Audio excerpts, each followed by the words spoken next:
Hello guys, நான் உங்கள் பூஜா. இன்னைக்கு என்னோட ஸ்டைலில் பிரிஞ்சி சாதம் ரெசிபி எப்படி பண்ண போறேன்னு பார்க்க போறீங்க. சிம்பிள் தான், ஆனால் ரொம்ப சூப்பராக இருக்கும். சுட சுட சாப்பிட்டோம்னா. நிறைய பேருக்கு இந்த ரெசிபி தெரியும், இருந்தாலும் பிகினர்ஸ்க்கு சொல்கிறேன், நீங்களும் வீட்டில் ட்ரை பண்ணி பாருங்க. 2 வெங்காயம், 2 தக்காளி, கொஞ்சம் கேரட், பீன்ஸ், ஒரு உருளைக்கிழங்கு கட் பண்ணி வச்சுக்கிறேன். பாத்திரம் வச்சு ஒரு கரண்டி கடலை எண்ணெய், கொஞ்சம் ஸ்பைசஸ் எல்லாத்தையும் ஆட் பண்ணி, அப்புறம் நறுக்கி வச்ச வெங்காயம், 2 பச்சை மிளகா, கூடவே கொஞ்சம் கருவேப்பிலை, கொத்தமல்லி சேர்த்து பொன்னிறமா வதக்கிக்கோங்க.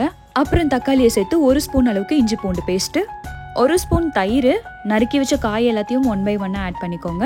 தேவையான அளவு உப்பு, நல்லா கிளறி 5 நிமிஷம் மூடி வைங்க. 3/4 ஸ்பூன் அளவுக்கு தனி மிளகாய் தூள், 1 பிஞ்ச் மஞ்சத்தூள், குட்டி ஸ்பூன்ல 1 ஸ்பூன் கரம் மசாலா, தேங்காய் பால் 1 டம்ளர், கூடவே வேக வச்ச பட்டாணி, ஊற வச்ச அரிசியை சேர்த்துக்கிறேன்.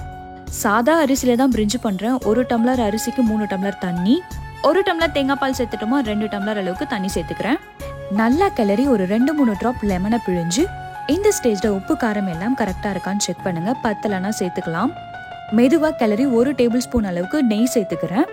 அப்புறம் கொத்தமல்லியை சேர்த்து புதினாவும் சேர்த்துக்கோங்க, நம்ம வீட்டில் இப்போ இல்லை. அடியில தோசைக்கல் போட்டு மூடி வச்சிருங்க. ஒரு 15 to 20 மினிட்ஸ் தம் ஆகட்டும். ட்ரஸ்ட் மீ, வீட்டில் கண்டிப்பா ட்ரை பண்ணி பாருங்க. இந்த புரட்டாசி மாசத்துக்கு ரொம்ப சூப்பரான ரெசிபியா இருக்கும். வீட்டில் சமைச்சு பார்த்துட்டு உங்களோட ஃபீட்பேக்கை என் கூட கமெண்ட் பாக்ஸில் ஷேர் பண்ணிக்கோங்க. சைட் டிஷ்க்கு ஆனியன் ரைத்தாவும் சோயா 65 வச்சு சாப்பிட்டோம். சூப்பராக இருந்துச்சு. எப்பவும் சாப்பிட்டு சந்தோஷமா இருங்க. டாடா பாய்.